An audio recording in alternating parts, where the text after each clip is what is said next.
Hallelujah. प्रिय बंधू आणि भगिनीनो, आज आपण उपवास कशासाठी करावं याविषयी आपण चिंतन करणार आहोत. उपवास आपण का म्हणून करतो?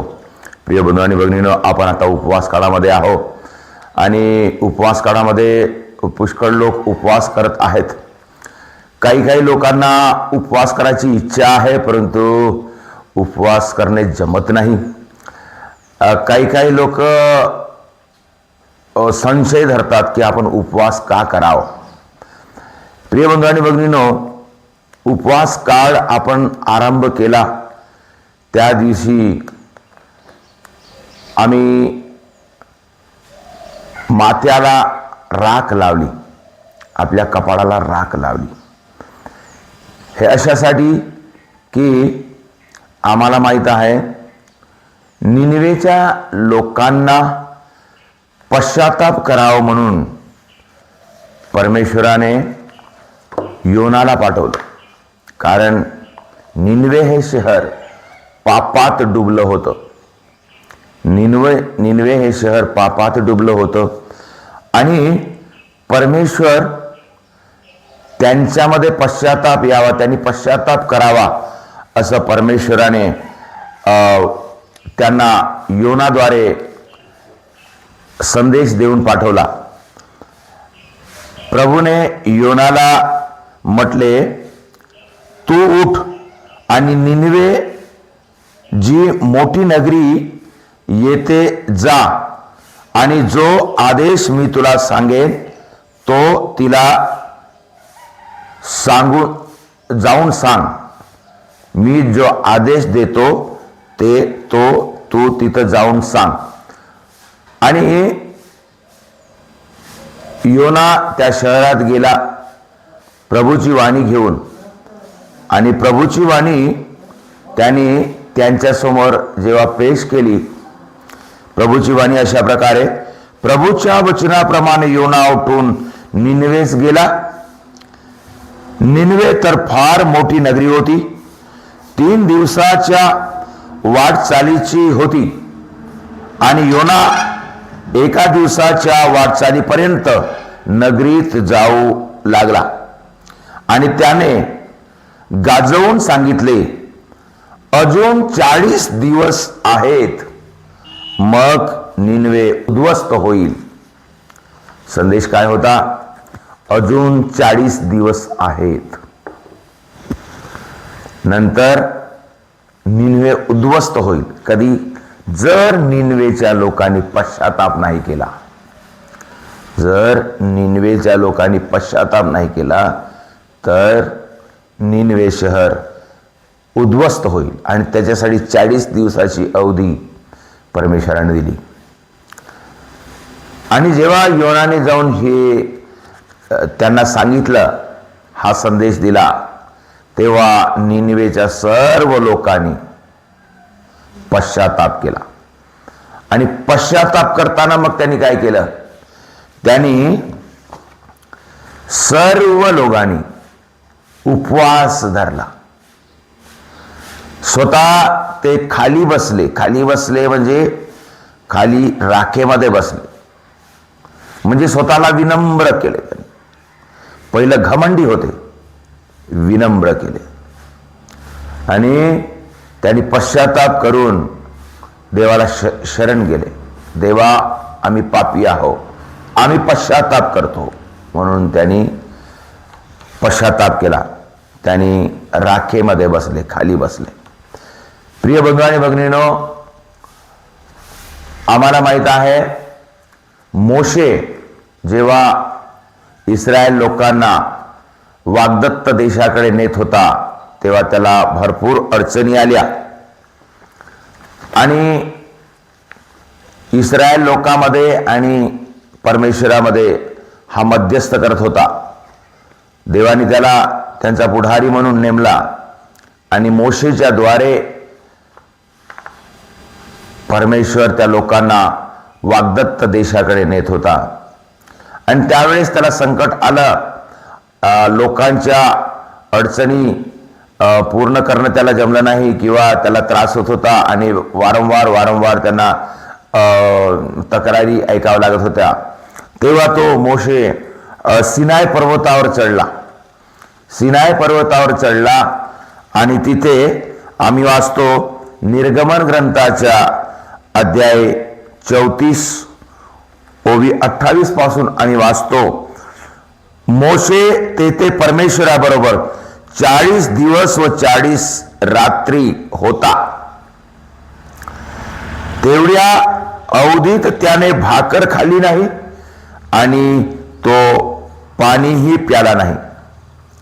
आणि त्या पाट्यावर परमेश्वराने कराराची वचने म्हणजे 10 वचने लिहून ठेवली. काय केलं मोशेनं? मोशे प्रार्थना करायसाठी गेला, परमेश्वराशी एक होण्यासाठी गेला, परमेश्वरासोबत तो काही वेळ घालवण्यासाठी गेला. 40 दिवस आणि 40 रात्र तो परमेश्वरासोबत होता. म्हणजे परमेश्वरासोबत एवढा तो तल्लीन झाला की त्याने आपले भूक तहान विसरले. त्यांनी काही खाल्लं नाही आणि काही पेलं नाही आणि असा 40 दिवस 40 रात्र त्याने उपवास करून परमेश्वराशी एक होऊन त्यांनी प्रार्थना केली. आणि त्याच्यानंतर मग मोशे सिनाय पर्वतावरून उतरला आणि तो साक्षपटाच्या दोन्ही पाट्या हाती घेऊन पर्वतावरून उतरून येत असता परमेश्वराशी संभाषण केल्यामुळे आपल्या चेहऱ्यातून तेजाचे किरण निघत आहेत ह्याचे त्याला भान नव्हते. मोशेच्या चेहऱ्यातून तेजाचे किरण निघत आहेत असे अहरोनाने व सर्व इस्रायल लोकांनी पाहिले. तेव्हा ते त्याच्या जवळ जावयास भ्याले. प्रिय बंधू आणि भगिनीनो, मोशेने 40 दिवस आणि 40 रात्र परमेश्वराशी एक होऊन उपवास करून प्रार्थना केली. त्याचं फलस्वरूप परमेश्वराने त्याला 10 आज्ञा दिली, गोट्यावर लिहून पाठीवर लिहून 10 आज्ञा इस्रायल लोकांना देण्यासाठी. आणि आम्ही त्या 10 आज्ञा पहिल्यापासून आम्ही प्रार्थना या स्वरूपाने आम्ही त्याचा स्वीकार करतो आणि जीवनामध्ये आत्मसात करतो. आणि जेव्हा मोशे वरून खाली आला, पर्वतावरून खाली आला, त्याचा चेहरा एकदम तेजाने चमकत होता, एकदम तेजाने चमकत होता. आणि ते मोशेला नाही दिसलं, परंतु अहरोनाला आणि इतर लोकांना ते दिसलं आणि मोशेचा चेहरा चमकत होता. 40 दिवस आणि 40 रात्र उपवास केल्यामुळे त्याचा चेहरा एकदम प्रकाशमय झाला होता. आणि अहरोनाने ते पाहिलं आणि इस्रायल लोकांनी ते पाहिलं. प्रिय बंधू आणि भगिनीनो, उपवास केल्यामुळे त्याच्या चेहऱ्यावर परमेश्वराचे तेज आले. आम्ही मत्तयाचे शुभवर्तमान 4 मध्ये वाचतो, प्रभू येशूने सुद्धा पर्वतावर जाऊन 40 दिवस आणि 40 रात्र उपवास केला. 40 दिवस 40 रात्र उपवास केल्याने काय झालं? त्याची आत्मिक शक्ती वाढली. तो परमेश्वराशी एक होऊन प्रार्थना करत होता. एकांतपणे त्यांनी 40 दिवस 40 रात्र प्रार्थना केली आणि त्याच्यानंतर त्याच्या आत्म्यामध्ये बळ आलं, त्याच्या आध्यात्मिक त्याला बळ आलं आणि त्याच्याद्वारे त्यांनी शैतानाला हरवलं. प्रिय बंधू आणि भगिनीनो, उपवास का करावा हे लक्षात घेताना बायबल आम्हाला सांगत आहे, ज्याप्रमाणे निनवेच्या लोकांनी पश्चाताप करून स्वतःला विनम्र केलं, त्याची आठवण म्हणून आम्ही परमेश्वराच्या भक्तीमध्ये आम्ही सुद्धा पश्चाताप करतो आणि उपवास करतो. उपवास करणे म्हणजे फक्त उपाशीच राहणे असं नाही, उपाशी राहणे. काल मी एका गावामध्ये गेलो आणि ते ख्रिस्ती नाही, विश्वासामध्ये येत आहेत, नवीन आहेत. आणि त्यांच्या घरी गेल्यानंतर त्यांनी मी असं बोलता बोलता म्हटलं, तुम्ही उपवास करत नाही, आता चर्चमध्ये वगैरे येत नाही आहोत. तर त्यांनी म्हटलं, आम्ही कामाला जातो आणि जेव्हा आम्ही काम करत असतो तेव्हा, काम करताना जेव्हा आम्हाला जेवायला वेळ भेटत नाही किंवा आम्हाला वेळेवर जेवण भेटत नाही, तोच आमचा उपवास. प्रिय बंधू आणि भगिनींनो, अशा प्रकारे पुष्कळ लोक उपवासी राहतात. उपासी राहून काम करावं लागते. तो उपवास देवासाठी नाही, तो उपवास म्हणून नाही, तो भक्तीचा भाग नाही, तो पश्चाताप म्हणून नाही, तो पश्चातापाचा भाग नाही. हा उपवास म्हणजे काय आहे? पश्चाताप. आम्ही केलेल्या पापाची आम्हाला पश्चाताप व्हावे म्हणून. आणि एक तर पश्चाताप करणे आणि दुसरी गोष्ट देवाशी जुळणे. उपवासाचा अर्थ उपवास, जवळ, देवाच्या जवळ राहणे, देवाच्या जवळ राहून प्रार्थना करणे, एकांतपणे प्रार्थना करणे.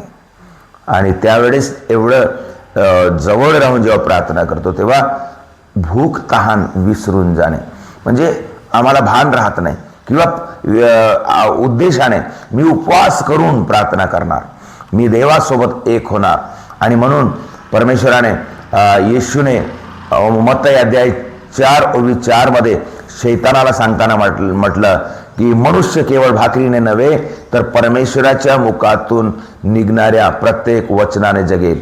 होय प्रिय बंधू आणि भगिनींनो, म्हणून आम्ही सुद्धा उपवास करताना आपल्या मनामध्ये ही इच्छा असावं की मी उपवास करत आहो देवासाठी आणि पश्चातापासाठी, आणि उपवास करून मी प्रार्थना करत आहो अशा प्रकारे.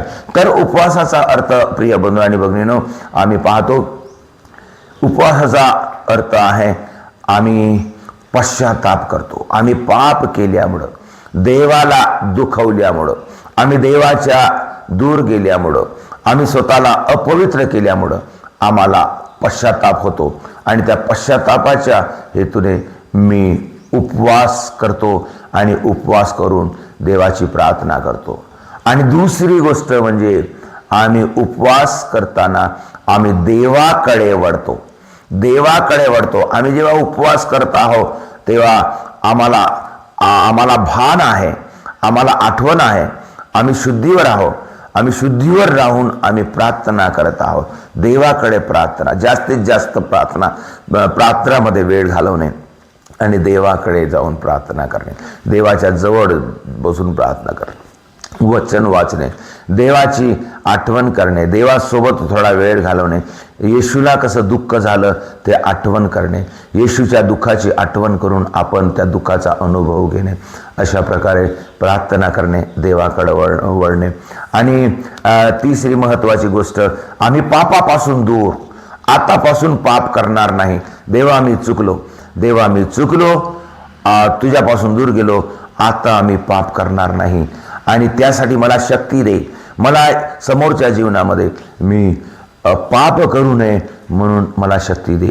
अशा प्रकारे प्रिय बंधू आणि भगिनींनो, उपवास केल्याने आम्हाला शक्ती मिळते. ज्याप्रमाणे मोशेने पर्वतावर, सिनाय पर्वतावर परमेश्वराशी एक होऊन प्रार्थना केली आणि जेव्हा तो वापस आला तेव्हा त्याचा चेहरा एकदम प्रकाशमय झाला आणि त्याच्यामध्ये शक्ती भरली आणि म्हणून त्यांनी लोकांना मार्गदर्शन करू शकला.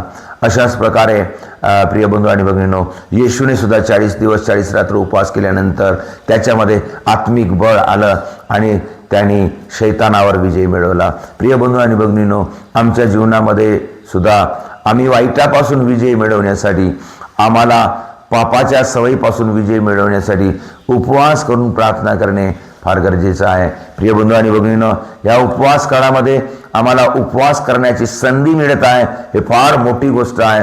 आम्हाला पवित्र बनण्यासाठी एक मार्ग मिळालेला आहे, फार भाग्याची गोष्ट आहे. आणि जेव्हा आम्ही 40 दिवस 40 रात्र उपवास करू, खरोखर आम्हाला सुद्धा पुनरुत्थानाचा अनुभव होणार आणि प्रभू आम्हाला आशीर्वादित करणार आणि पुष्कळ लोकांनी ह्या उपवास काळामध्ये प्रभूच्या जवळून अनुभव घेतलेला आहे आणि प्रभूला आपल्या सोबत ठेवून त्यांनी प्रार्थना केलेला आहे आणि त्यांच्या जीवनामध्ये परिवर्तन झालेलं आहे आणि त्यांच्या जीवनामध्ये ज्या गोष्टीवर ते मात करू शकत नव्हते, ज्या वाईटाच्या स्वभावावर त्यांनी मात करू शकला नाही, अशा गोष्टीवर त्यांनी परमेश्वराच्या मदतीने, परमेश्वराच्या आशीर्वादाने त्यांनी पापावर आणि वाईट सवयीवर विजय मिळवलेला आहे. प्रिय बंधू आणि भगिनींनो, आपण देवावर विश्वास ठेवूया, प्रभूवर विश्वास ठेवूया. आम्हाला चांगलं बनण्याची इच्छा आहे, परंतु आम्ही कधी आमच्या बळावर चांगलं बनू शकत नाही. परंतु जेव्हा देव आम्हाला आशीर्वाद देतो, परमेश्वर आम्हाला आशीर्वाद देतो, परमेश्वराची कृपा आमच्यावर येते, तेव्हा आम्हाला सर्व काही साध्य होते. आपण परमेश्वराकडे प्रार्थना करूया, जास्तीत जास्त प्रार्थना करूया, उपवास करून प्रार्थना करूया आणि उपवास करून प्रार्थना केल्याने देव आम्हाला आमच्या जीवनामध्ये, आमच्या आत्म्यामध्ये शक्ती भरून देते. आपण प्रार्थना करू. देवाला धन्यवाद देऊया.